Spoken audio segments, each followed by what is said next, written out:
Tumuluo ba ikaw ni Hesus Kristo? So isa man ikaw diri nga nagpaabot sa iya. Palihog kog basa brad sa Titus 2:13.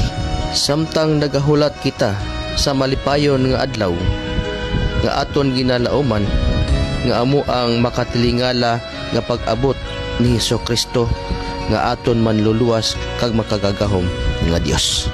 Amen. Suno sa nasulat brad, no? Ano daw si Kristo? Makagagahom nga Dios kag manluluwas. Kung tumuluo ka ni Kristo Jesus, so isa man ikaw sa iyang pagbalik diri nga iyang luwason. Amen. Hallelujah. Praise the Lord. Ano si Kristo, brother? Makagagahom nga Dios kag manluluwas na pagbalik niya.